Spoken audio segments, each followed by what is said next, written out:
شفاء لروحي وحبل المتين ورحمة قلبي وحصن الحصين.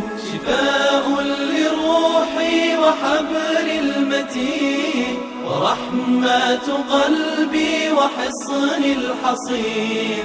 وأمن حياتي وخير الدليل إذا تهت يوما مع الحائرين. فقرآننا هدينا والحبور وبشر يسلي الفؤاد الحزين. وفي الليل عند احتلاك الظلام سيبزغ منه الضياء. بسم الله الرحمن الرحيم. الحمد لله والصلاة والسلام على رسول الله وعلى آله وصحبه ومن والاه. أما بعد. Hürmetli qarindoshlar, bizning bugungi darsimiz Sura Baqaraning 213-oyatiga keldik.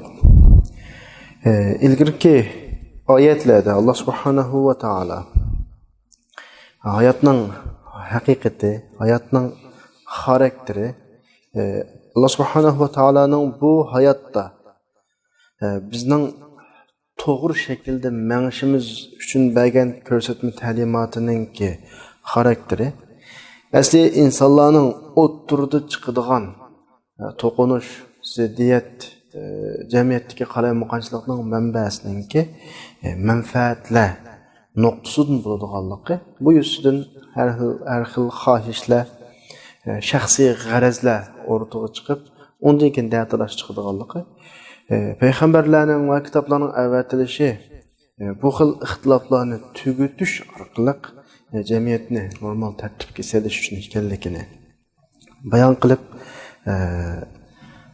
ilgirki oyatlarni biz tugatdik. Shuni Alloh subhanahu va taolo bizga ilgirki oyatlarni bayon qilib berdi. Endi bugungi oyatda 214-oyatda Allah subhanahu wa ta'ala bizga masalaninki shakli masala emas ekanligi, bu yo'ldagi masalaninki. Bu yo'lni tanlab iymon yo'lini, Allohning ta'limotini men hayotimda uyg'unlayman, tatbiqlayman deb mangan kishining ig'izdan bergan o so'z, o iymon to'xtamining, iymon davosining shakli emas ekanligi, masalaninki arq ko'rinishi borligi, amaliyatining borligi, bu tarafini bizga eskartib shunda deydi: Astag'izu billah am hasibtum an tadkhulul jannata wa lamma ya'tikum mathalul ladzina khalu min qablikum massatuhumul ba'sa'u wad-dharra'u wa zulzilu hatta yaqula ar-rasulu wal ladzina amanu ma'ahu mata nasrullah ala inna nasrallahi qarib. Oyat naval yengil şekilde bir tercüme qilsak, sizlar o'ylamsizlar acaba? Ya'ni jannatga shunday ham kirkitimiz deb o'ylamsizlar. Texislarga ilgirki kishilarga kelgan imtihon sinoqlar texkamidi, u kilidi. Sizlar o imtihon sinoqlarga qatnashmay, o imtihon sinoqlardan o'tmay turib, mushu ig'izingizda ifodalagan bir ig'iz gap bilanlar şekil cihetteki o'zingizning musulmonlik shaklinglar bilanlar jannatga kirib ketamiz deb o'ylamsizlar. Unda ish yo'q. Masala oydinlashidir. Oq-qora hammasi oydinlashidir. Chunki har qanday narsaninki asli mohiyati tovlangandan keyin o'rtaga chiqadi. Ilgirki ma'lum shuna tanlangan. Masathumul ba'sa wad-darra. Ularga shunchalik musibat, xafalik, imtihon sinoqlar kelgan. Va zulzilu, bu sinoq, musibat, qiyinchiliklar taraf-tarafdan kelganki, bular tavrab ketgan deydi. Hattoki payg'ambar, mu'minlar, payg'ambarga iymon etgan kishilar Allohning yordami qachon keladi degidek darajaga borgan. Va bular shunday iymonda turganki, ala inna nasrallohi qarib. Allah'nınki yardım yaqin degan umidni yo'qotmagan kishilar. Ma shaklda sizlarmi tavlinib, sinoqdan o'tmaguncha jannatga kiramiz, mandolarni deb kelsak bo'ladi deb o'ylamayman. Bu bizga nisbatan tushunchani yangilash, har doim azmini yangilash, ya'ni insonning irodasini yangilash, masalaga jiddiy qarash, astoydillik bilan muomala qilishga berilgan bir eskartish oyatdiki. Ya'ni Alloh subhanahu va taolo da'vat qildi oyatda. Ya'ni sizlar o'ylamsizlar? Sizlarga imtihon sinoqlar kelmasdan jannatga kiramiz deb o'ylamsizlar.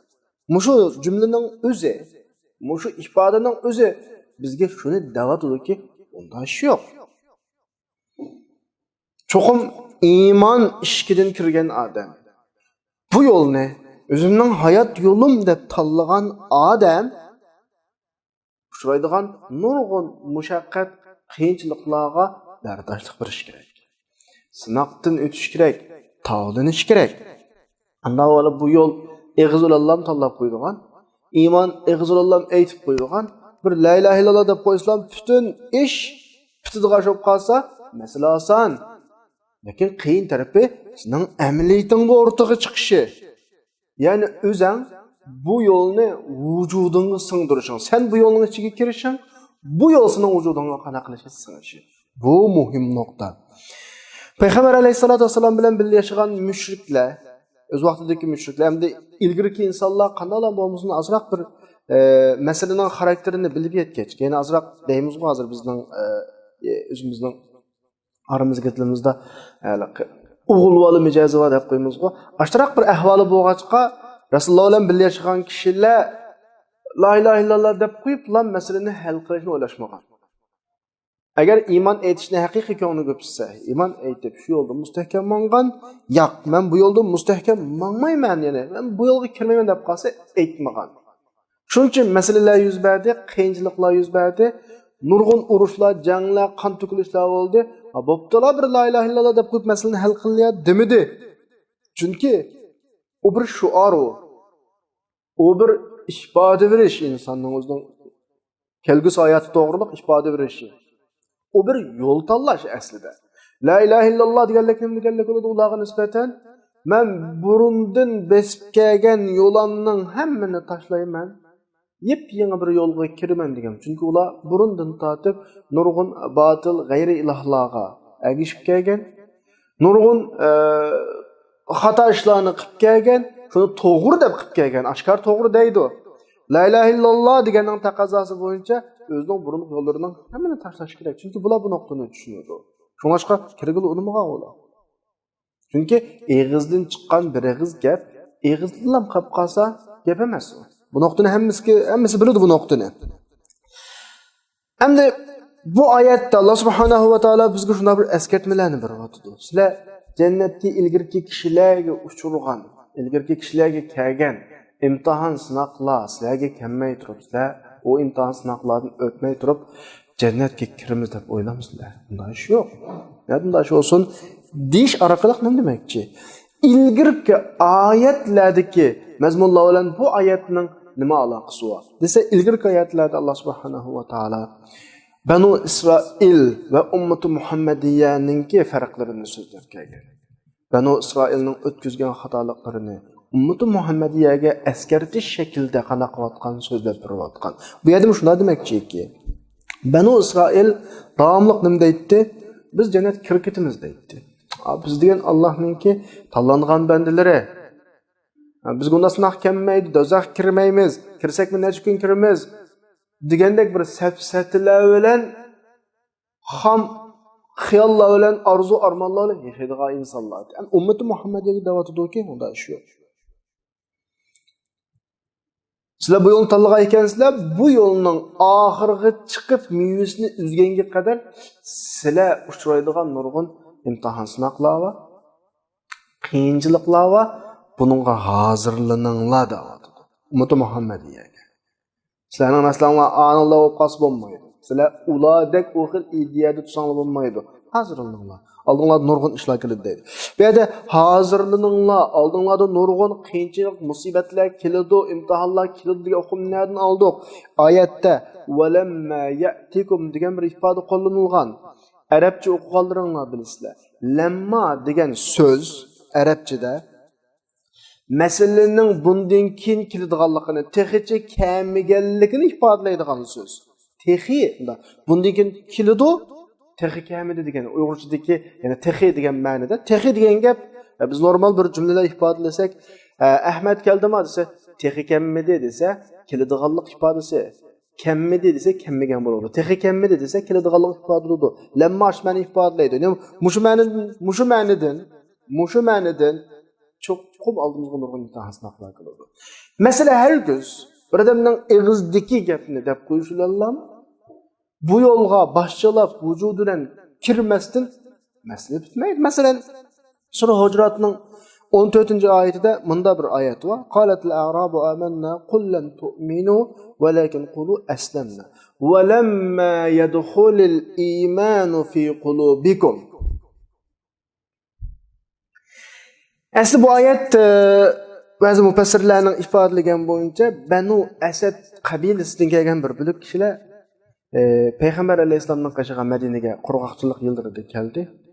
Resulullah'ın kaşığı gelip La ilahe illallah deb guvalaq aytdi.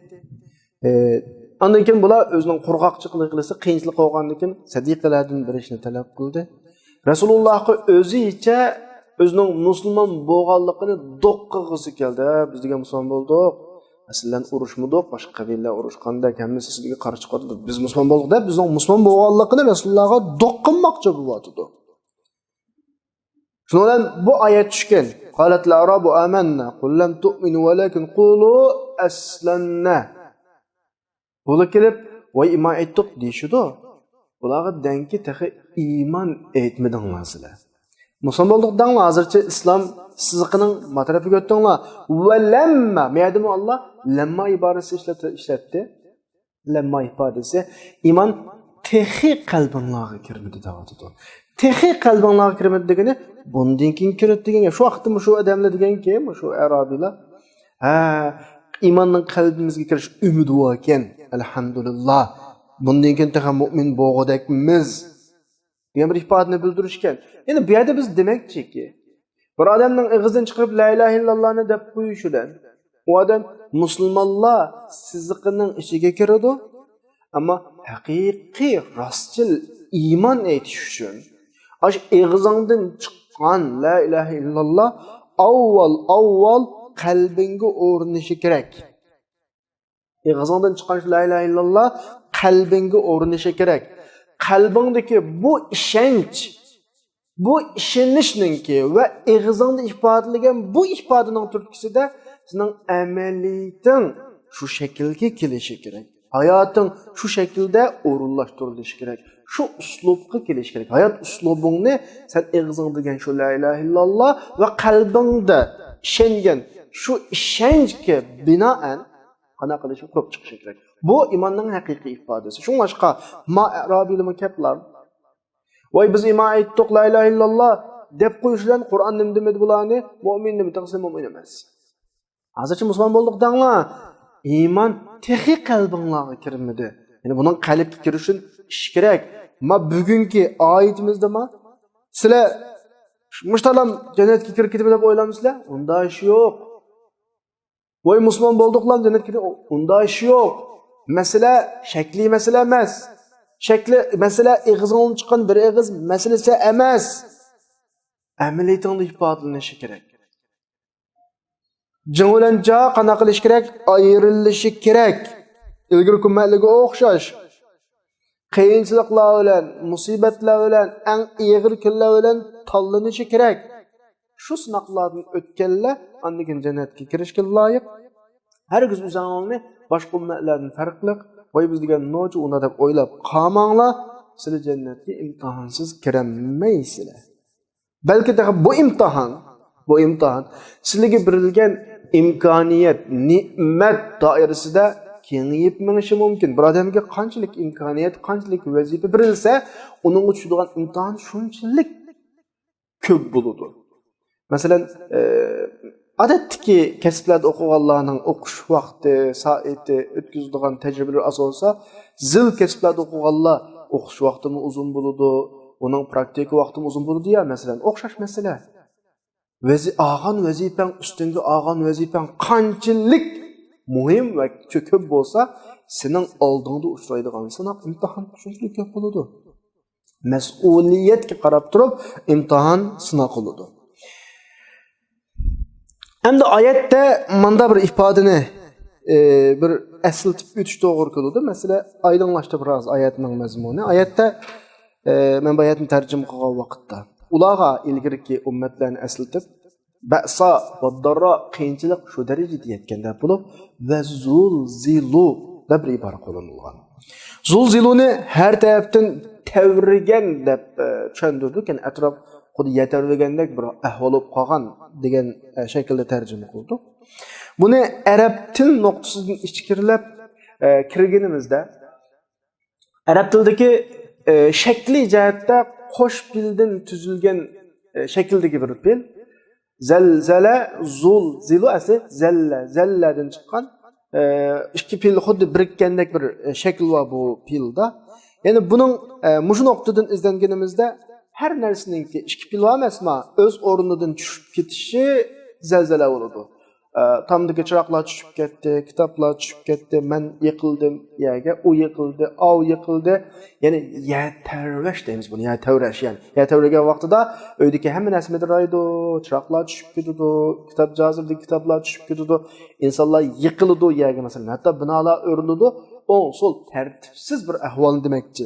Ya'ni bu yerda shunday ifodalamoqchiki zulziluni akilish orqali musibatlar shu darajaga boradiki, nereden kelganligini farq etolmagudek darajada ko'payib ketadi. Bir qarasang o'ngdan, bir qarasang soldan, oldingdan, orqangdan, osti usting, zodi sen turolmagudek bir holatga tushsa, bu darajaga boradi demakchi. Bunda bir yandan tartib her tarafdan, yani sen onu qarab ne tarafdan kelyotidi bulanmagudek singdirib masalan bugungi kundagi bizning ahvolimizni qarasak ayni masala shu yani. Qarasak bir tarafdan bizning kishilarimiz iqtisodiy jihatda qattiq qiynalib nima qilishni bilmayotgan vaqt. Siyosiy jihatda, ijtimoiy jihatda har tarafdan uningga qarasa bu tarafdan u hujum, bu hujum masalan har tarafdan kelayotgan musibatlar zulziluludu. Yani mesela so'ngak kiyati deb ifodalaymiz emasmi? So'ngak kiyati. Shu darajadagi birini alohida bir nuqta bor. Hatta yaqula ar-rasul vallazina amanu mata nasrullah. Nima kelgan vaqtida bir narsanday payg'ambar yoki mu'minlar Allohning yordami qachon keladi deb umidsizlanmaydi. Ama oyatda demakchi nima desa, keynidagi ala inna nasrallohi qarib degan oyat bilan maslashtirgan vaqtimizda bir ifoda chiqadi. Mata nasrullah, Allohning yordami qachon kelar degan ifoda yuz berayotgan qiyinchilik, musibatlarning darajasini ko'rsatadi. Shu darajada. Shunda digudek darajada eng zirvasiga chiqqan, eng yuqori pallasiga chiqqan bir holatni ifodalasa, endi mu'minlarning va payg'ambarlarningki buningga bildiradigan inkosi ala inna nasrallohi qarib. Allohning g'albisi yaqin, Allohning muzaffar qilishi yaqin, Allohning nusrati yaqin degan ifoda bilan turadi deb bizni qanday qilib sifatlayapti. Bu bir xil ma'no. Yoki u xil ma'no olmay qolgan taqdirda mu'minlarning ko'ziga bu musibatlar, bu qiyinchiliklar shunchalik cho'ng ko'rinib, amaliyotda qiyinchilik cho'ng.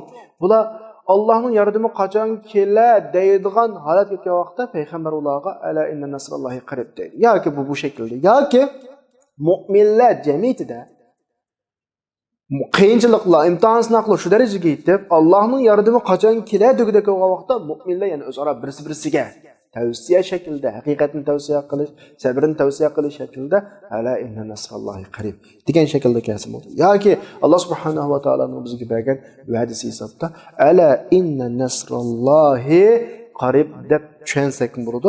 Mayli qanday shaklda tushunsak bo'ladi. Masala nima desa, mu'minlar bu qadar zirvaga chiqqan, eng yuksak pallaga chiqqan imtihon sinoqlarni beshidan o'tkazmaydi. Mayli shaxs bo'lish sifati bilan yoki bir millat bo'lish sifati bilan mushu sinoqlardan o'tmay turib qana qilmaydi, oxiriga o'tmaydi. Ya'ni jannatga kirmaydi. Uning iymoni haqiqiy iymon deb tomga besilmaydi. Qanday tursinki la ilaha illalloh deb qo'yguning musulmonlarning safida to'g'ining musulmon shaklda kiyingining musulmoncha gap qilganingning o'zi yetarli emas. Sen tavlanishing kerak, sinoqni o'tishing kerak. Yani bu eg'ir sinoqni boshdan kechirishing kerak.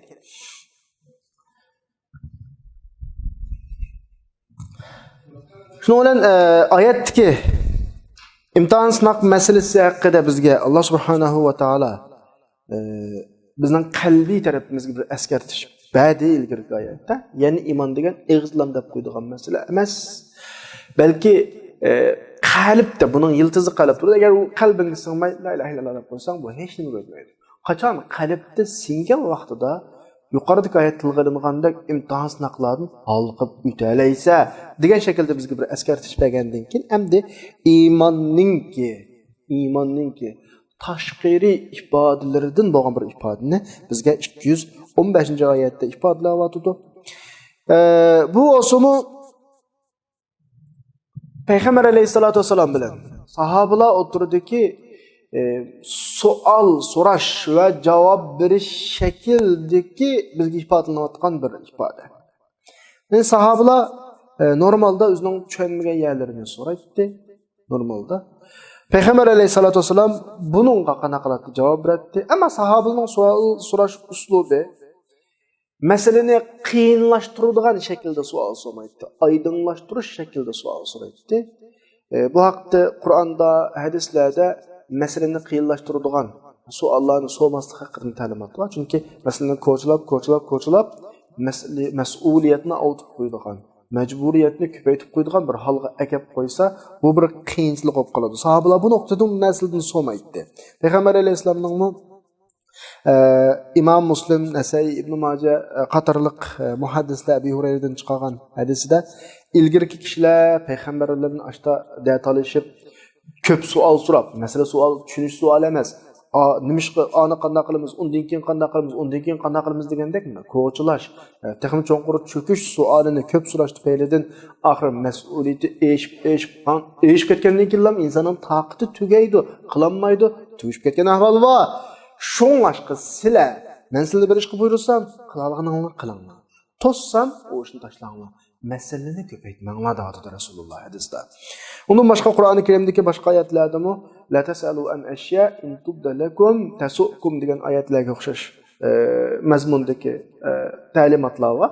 Ya'ni masalani qiyinlashtirmaslik. Sahobalarninki bu shaklda sual soruşunu bu şekilde yani qiyinlashtirish emas, izohlash shaklida. Endi shu shakllarning birisi yoshda cho'ng bir sahoba bo'lgan Amr ibn Jamuh deb.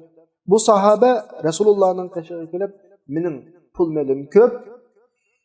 Pul melimning nimani men yaxshilik yo'llariga sarf qilaman, kimga sarf qilaman degan bir savolni so'radi.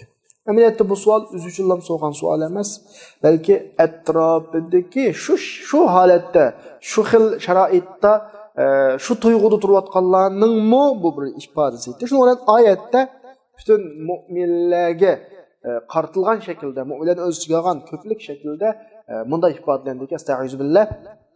Yas'alunaka maza yunfiqun قل ما أنفقتم من خير فللوالدين والأقربين واليتامى والمساكين وابن السبيل وما تفعلوا من خير فإن الله به عليم. Ular sizden nimini sarf qilish, nimini chiqim qilish haqida so'rashadi. Danki, sizlar nima sarf qilsanglar, yaxshilikdan sarf qilsanglar bo'ladi. Ya'ni manbasi, uning qaynoqi yaxshi bo'lishi kerak, halol moldan bo'lishi kerak, pokiz moldan bo'lishi kerak. Bu narsalarni hamda bu sarf qiladigan narsani deb bo'lgandan keyin deydi falil validayn eng yaqin taraflardan boshlash kerak. Ota-ona, urug' tuqqan, yetim, miskin va musofirlar. Deb va ma tafalu min khayrin. Sadaqan yaxshiliklarni Alloh uchun qilinglar. Alloh uni obdan biladi degan shaklda oyat keldi. Asli savol yasalunaka maza yunfiqun. Nima xajlash haqida bo'layotgan. Hajlıgıcı özü soruvatıdı bunu. Xajlaydigan narsa va xajlanadigan o'rindan qanaqa soruvatıdı. Hem şeyde muşunun qarğa vaqtda bir masala edi. İqtisodni o'zining ehtiyojini oshgan taraflarida boshqalar bilan o'rtaq paylashish bu bir so'raladigan masala emas. Nima yerda so'g'uchininki nima xajlayman degan savoliga qargan vaqtda xajlash, sarf qilish, başqalar bilan paylashish bu musallam bir masala. Buni so'rash ketmaydi. Normal insonning tabiati, hayotni tushungan odamning tushunchasi buni asla rad qilmaydi. Oyat shunga xajlash va xajmaslik haqida gap qilmaydi deydi. nima xajlayman deb buni so'rayapti. Alloh subhanahu va taolo bu savolga kelib, "Qul ma anfaqtum min khayrin falil walidayn." Da qarmoqqa u odam nima xajlayman deb so'ragan bo'lg'achqa oyat yaxshilikni xajla, pokiz, halol bo'lgan manbadan xajlagandan keyin javob tugagandek. Aminat javob tugimidi. Javob xajlash, sarf qilish yaxshi yo'ldan bo'lish kerakdan boshqa, pok manbadan, halol moldan sarf qilish kerakligidan boshqa muhim yerimiz bor. U o'simi nega xajlash masalasi? Kimga xajlash masalasi? Qul ma anfaqtum min khayrin. Diqqat qilinglar. Xajlaydigan, sarf qiladigan pul mol yaxshi manbadan bo'lsin. Halol manbadan bo'lsin. Sen yanjuqchilik qilib xajlasang olmaydi. Qima o'ynab kelib xajlasang olmaydi. Haromdan teyib kelib xajlasang olmaydi. Uni asla qabul qilinmaydi. Asla va asla. Cho'qim yaxshi manbadan bo'lish kerak. Deb bo'lib, endi mush yaxshi, foydali bo'lgan mushu sarf qilgan chiqim va loyiq shakldagi o'ringa sarf qilish kerak. Öz joyini topgan vaqtida iqtisodni boshqalar bilan paylaşishning ijobiy ta'siri jamiyatda ko'riladi. Naloyiq o'ringa xajlab qo'ysang foydasi yo'q.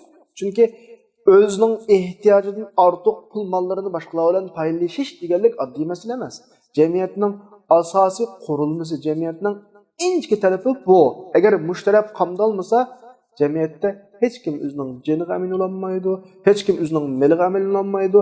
Bir inoq, ittifoq, o'zaro mustahkam bo'lgan bir jamiyat borliq kelmaydi. Chunki bu nuqtaning doirasini go'zal shaklda bekitish kerak. Shunga meyada alohida savoldan sirt bir javobni berib, endi yaxshilikni xaylaysa, pak, halol, manfaatli, go'zal narsalarni sarf qilsa, ammo sarf qilgan vaqtimi muhim o'rin nereden boshlanadi? Oiladan boshlanadi. Bunun dairesi var, xaylaydigan, kengaydigan bir daire var. Demişqa, mesele asli maqsad hal olsun. Asli maqsad nemeydi? Cemiyetni mustahkam bir cemiyet qilish. Cemiyetning mustahkam cemiyet oluşun partdan shakllangan kichik bir daireler bo'ladi cemiyetde. Sen şu daireni merkez qilgan shaklda kengayishing kerak. Bu daireninki eng birinchi merkez noktası ota-ona. Sen ishni ota-onadan boshlaysan. Ota-onaң bilan arang yaqin, masala chiqmasa, bu bir go'zallik. İkinciden tuqqalla küçük bir daire, yani ota-onasi bir en yakın dairesizlik ichida, undan keyingi dairesizlik ichida tuqqanlari var. Ama undan keyin nega kengayadi? Jamiyatdagi yetimlarga, miskinlarga, undan keyin shu jamiyatga sirtdan kelib qolgan musofirlarga, bularni undan keyin o'z ichiga oladi. Daha diqqat qilsanglar masalaga. Diqqat qilsanglar masalaga yumaloq chambarsimon sizib agar cho'ndirish to'g'ri kelib qolsa, ota-ona eng kichik chambarning ichida bo'lsa, mushta shaklda kengayadigan gap. Yani oxirisida ehtiyojlilik, agar uning ehtiyoji qamdalmasa, masala chiqarish ehtimoli bo'lgan har bir tarafni o'z ichiga oladi. Yaqin yurtdan kelib qolgan bir musofir, oyatdagi Ibn Sabil degani shu. Musafir İbn Sabil yani. Vatanda yoki o'zining yurtida boy bo'lishi mumkin hisoblanadi, ammo bu yerda iqtisod uzilib qoldi. Jiddiy shaklda u bir narsaga ehtiyojli. Agar uning shu ehtiyoji qamdalmasa, o hayot qilish uchun har ishlarni qilishi mumkin. Boshqalarning mol-mulkini o'g'irlab qilishi mumkin, ko'mida yeyilishi mumkin, boshqalarni qarqib o'tishi mumkin. Masala mushadan paydo bo'ladi. Shunga u insonlar hargiz ko'zdan tushirilib qolmasligi kerak. Shu vaqtida hech kimninki ehtiyoji qamdalmagan bir holat qolmagan vaqtida, hammaning ehtiyoji qamdalsa, masala bir-birilar hal bo'lib ketadi. Masala chiqmaydi. Endi mushu savolni so'g'an kishini biz Amr ibn Jamuh dedik.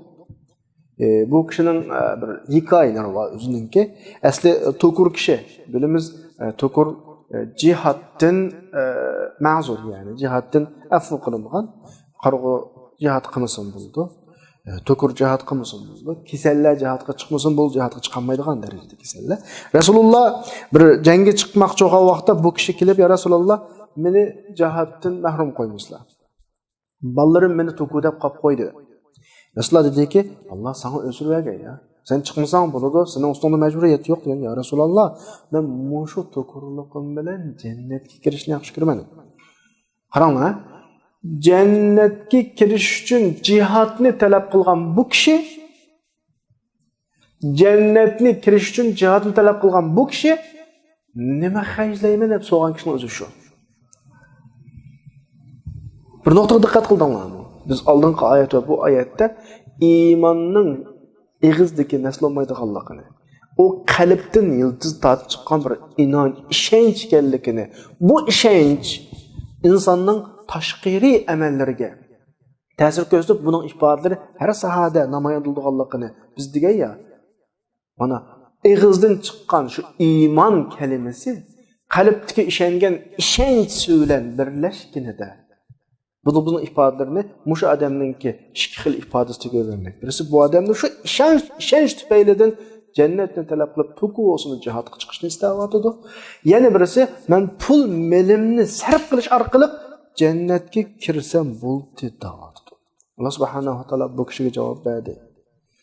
Qul ma anfaqtum min khayrin, nima xaylasang xajla, yaxshilik xaylashing kerak. Boshqalarga foydali bir narsani berishing kerak. Pak manba bo'lish kerak degan shaklda.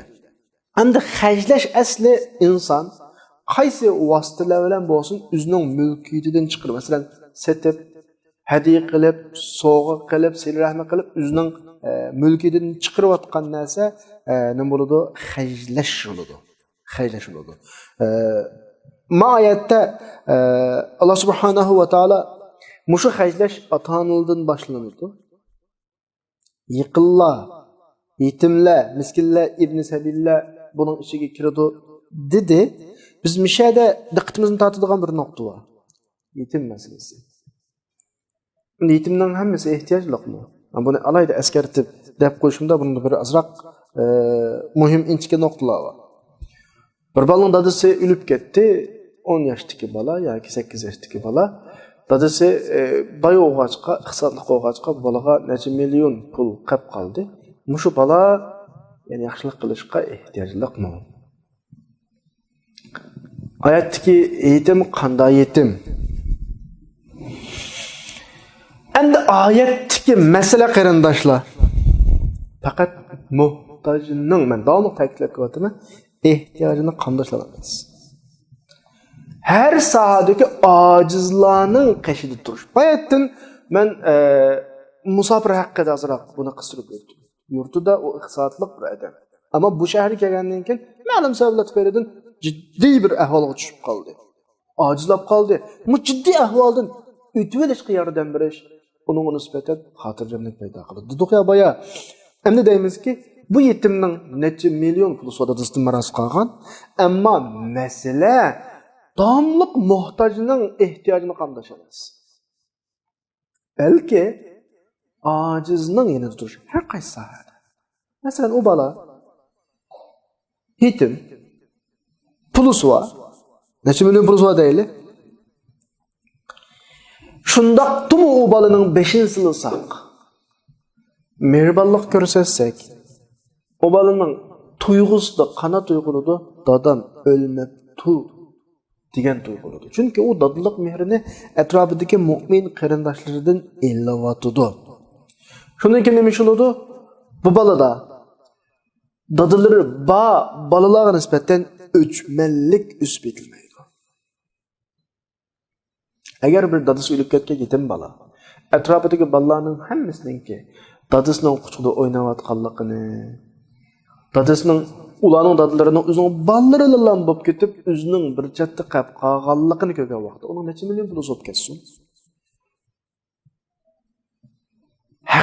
Haqni paydo bo'ladi. Ya'ni bir o'chmanlik. Eng burun bu o'chmanlik kichikkina yurak azobidan paydo bo'ladi. Taqdirning hukmiga e'tiroz paydo bo'ladi. Nimishqa mening dadam o'lib qoladi. Nimishqa men bo'lmay u. Dadilab qolgan odam men nimishqa boshqaning dadasi o'lmaydi. Endi aks taqdirda shu. Hamma odam uning nisbatan bir yetim deb, uning puli suva deb, voy boy u, boyning bolasi deb tashlab etmay, 5-ni silsa. mehribonlik ko'rsatsa, bir xil odamni o'zining dadisining o'rnida ko'radi. Va shunday hisobga keladiki, dadisi bolaning bir dadisi bo'lsa, dadisi o'lib ketgan bolaning nurg'un dadisi bo'ladi ekan deydigan bir xil qalbi farah topadi. Shuning bilan islomiy jamiyatda, musulmonlar jamiyatida unsu ulfat, muhabbat kengayadi. Taqdirning hukmlariga rozi bo'ladigan, ta'tir yo'lda mangmaydigan ahvol shakllanadi. Dadisi vafot etib ketganlar shuning ta'sirida yomon yo'lga kirgan ahvollar bo'lmaydi. Chunki taqdir uning bir dadisini akatsimi, nurg'un dadilar uning dadiliq mehrini berdi.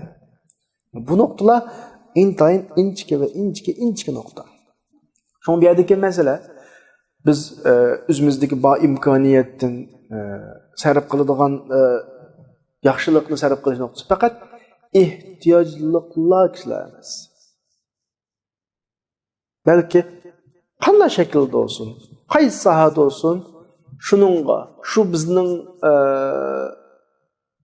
bermoqchi bo'lgan uningga mehrimiz, illiqligimizga ehtiyoji bor har qanday odamga birimiz. Gar shuning moddiy jihatda imkoniyati to'liq bo'lsa-mu, ashunaqami. Masalan, ota-onamiz boy bo'lishi mumkin, bizdan boy. Shunaqda muxaylaymiz ota-onamizga. Tuqqanlarimizning ehtiyoji yo'q bo'lishi mumkin. Shunaqda muxaylaymiz ularga. Yetim miskinlar bayatni deb o'tdik, musofirlarmi shu. Demak, atrofdagi har kishi o'zining hech qanday jihatda yolg'iz emas ekanligi. Orqasida uni himoya qilib turadigan, qo'g'dab turadigan qarindoshlarining borligini bilgan vaqtda qalbi xotirjam shaklda yashaydi. Jamiyatga nisbatan o'chmanlik qilmaydi, yomon yo'llarni o'ylamaydi aslo va aslo. U yo'qotgan mehr muhabbatni boshqa yerdan qana qilmaydi, izlamaydi.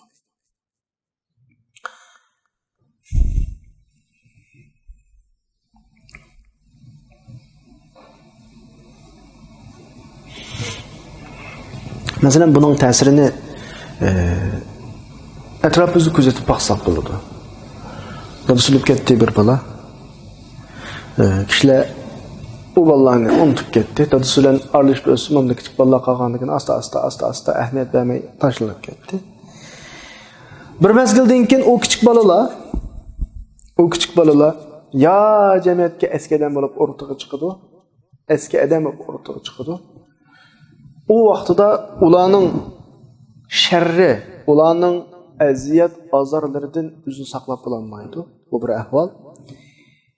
Yoki bo'lmasa u bolalar katta buyuk odamlar bo'lib o'tirg'i chiqadi. O'zini tashlayotgan kishilar u vaqtda u bolaning ko'ziga chiroyli ko'rinmaydi. Esonda bo'lsin, Alloh subhanahu va taolo o'zining xalqidan hech kimni uni hojatga tushib ketmaydi. Birov qazo qilib ketdi, vafot etib ketdi. Allohning unga ehtiyoji yo'q. Allohning hech kimga ehtiyoji yo'q.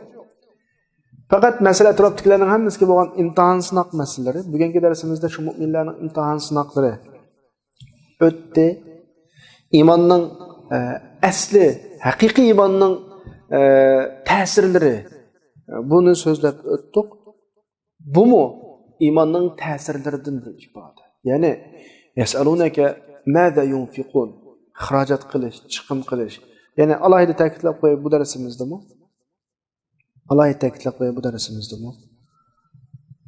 Hargiz chiqim qilish, xarajat qilish pul bilan qarashliq narsa emas. Boshqalarning ehtiyoji va senda bor imkoniyatning hammasi bizning chiqim qilish doiramizda bo'ladi. Bizning ustimizga majburiyat olib tushadi. Sening yuzing va obro'ying va sening 100 obro'yingga birsi ehtiyojli. Sen shu 100 obro'yingni ishlatib uning ehtiyojini qamdaysan. Sening kuching va birsi bir narsani ko'tarolmay qoldi. Ko'tarishib birsa, masalan, iqtisoding va bu orqali ehtiyojini hal qilsa, sening nupuzing va boshqalarning uningga ehtiyojli tarafi va u orqali uning ehtiyojini hal qilsa qamdaysa, masalan, ularning hammasi bizga berilgan butun imkoniyatlarni ham o'z ichiga oladi. Bu nuqtani aniq tushunishimiz kerak. Andan oyatning oxirida, qarindoshlar, nayte muhim zil olgan bir nuqtaga endi keldik. Va ma taf'alu min khayrin fa innalloha bihi alim. İnsanning tabiatidagi muhim bir halqaga Alloh xitob qilyapti. Yani Allah bu yerda davatıdı ki, sen qilgan yaxshiligingni boshqalarni ko'rsin deb qilma. Qilgan yaxshiligingning mukofotini boshqalardan kutma, faqat va faqat Allohdan kut. Sening tuqqanlaringga yaxshilik qilganligingni, yetimga yaxshilik qilganligingni, musofirga yaxshilik qilganligingni kishilar bilsin deb orzu qilma. Chunki sen falani bilsin, tuguni bilsin deb bildamoqchi bo'lgan insonlar sening tatgan jafoing, qilgan ishingning loyiq ajrini sana bermaydi. Hech nima ortiq kam bo'lmaydi ularning bilish bilmasligi bilan. Amaliyotda Alloh subhanahu va taolo sana shu imkoniyatni berdi. Seni shu imkoniyatni sarf qila oladigan bir holatga akeldi. Mushu Alloh yetarli. Sen buni roziligini ko'zlab qil. Qachon? Bir alayda inchki nuqtadan birisi bor. Sen kishilarning roziligini ko'zla. Boshqalarni ko'zlab bir ish qilgan vaqtida odamning uchraydigan narsa ko'pincha vaqtda nima bo'lib desa, shu sen ko'zlagan insonlardan tuzkorlik qiladi. Ko'pincha vaqtda aks natija yuz beradi. Falani nima qilsin, ko'rsin yoki meni o'zga ko'ndi deb bilsin degan shaklda qilgandan keyin uning san qaytadigan javobi dal aksi, inkor shaklda bo'ladi. Ko'p hollarda bu bo'ladi. Agar bir musulmon o'zining qilgan yaxshi ishlari bilan, ashta qilgan iqtisodiy sarflar va boshqa chiqimlar bilan Alloh subhanahu va taoloning roziligini izlasa, u qilgan shu yaxshi ishning ajri mangu qiyomat kuniga chiqib qoladi. Ondan keyin Alloh subhanahu va taolo atrofdagilarning qalblarini bu odamga fatih beradi. Atrofdagilar bilan go'zal o'tadigan, uni yaxshi ko'radigan, hamma odam suyadigan bir holat shakl. Qachon insonni ko'zlagandan keyin u insonning aks natijasini oladi. Bu Alloh subhanahu va taoloninki riyoxo'rlarga beradigan jazosi. Bu Alloh subhanahu va taoloninki adolati. Bir odam chin dildan Alloh uchun yaxshilikni qildi, atrofdagilar unga nisbatan hech nima qilib qo'ymadi, parvo qilib qo'ymadi, uni do'st tutmadi, yaxshi ko'rmadi. Bir odam riyoxo'rlik qilib, xalqqa bildirib qildi, uni hammadan yaxshi ko'rib ketdi. Unda ish yo'q. Allohning adolati unda emas. Sen qachon boshqalar meni yaxshi ko'rsin, unda qilsin, bunda qilsin, xalqning qalbini izlab qilsang, Alloh uning ta'tirisini kelib turadi. Qanday bir sabablar bilan bo'lsin, sen shu yaxshilik qilgan insonlar sana qarshi qo'yadi. Seni o'chkiradi, seni inkor qiladi. Qachonki Allohning roziligini qilsang, atrofingdagi kishilarning qalbi sana ochiladi. Alloh uni mukofot, dunyodagi mukofotni tufaylidan qalbini ochib turadi, seni yaxshi ko'radi. Ya'ni sen qilgan yaxshi ishingning, Allohning rizoligini ko'zlab qilgan yaxshi ishingning mukofotini dunyoda olgan bo'lsa, qiyomatda olgan bo'lsa. Chunki sen Allohni ko'zlamagan ekansa, Alloh qilgan o ishingning mukofotini sen ko'zlagan kishilarga tashlab qo'ydi. Sen ashuni ko'zlab qilding, ashundan oldi, ammo insonning tabiati sana uni bermaydi. Aksicha tuzkorlik qiladi, nonko'rlik qiladi asli. Shunga Alloh subhanahu va taoloning rizoligini ko'zlab, yaxshilik qilib, o'ng qo'li qilgan yaxshilikni so'ng qo'li bilmagan odam qiyomat kunisi hech qanday soya yo'q. Kunlarda arishning soyasida soydaydi deb bir hadisda ham bilan o'qigan. Ammo biz yuqorida davatgan maxfiy qilish, Allohning rizoligini ko'zlab qilish. Tabiiyki hamisha Allohning rizoligini qilamiz. Oshkora maxfiylik masalasida hozirgi hadisda tilg'ilinganidek nafli ishlarga qaratilgan gaplar, farz ishlarda, masalan zakotninki, sadaqatninki, nafli sadaqatlarda yushrun qilish afzal, farz sadaqatlarda oshkora qilish afzal, nafl namozlarni yushrun qilish afzal, farz namozni oshkora qilish afzal. Bu shaklda bo'ladi. Ya'ni sen bir ishni qilding, kallangda, zehningda Alloh va buning mukofotini qiyomatdami olsa, dunyodami sen yaxshilik qilgan insonlardan vafo ko'rsa, bu Allohning sana beradigan dunyodagi mukofot. Hargizmi ezib tezib kishilar sening yaxshilik qildiganligingni bilsin deb qilma, chunki bugunning mukofotini ta'tir shaklda chuqur topshirib olasan. Ya'ni u odamni sana qarshi qo'yadi, ya ma'lum tufaylidan seni o'chkiradigan bir holat keladi. Alloh hammalarni bu xil ishlardan saqlasin. Endi bizning bugungi darsimiz bu yerda to'xtadi. Inshaalloh Alloh nasib qilsa kelasi darsimizni 216-oyatdan boshlaymiz. Va oxiru da'vana alhamdulillahi robbil alamin.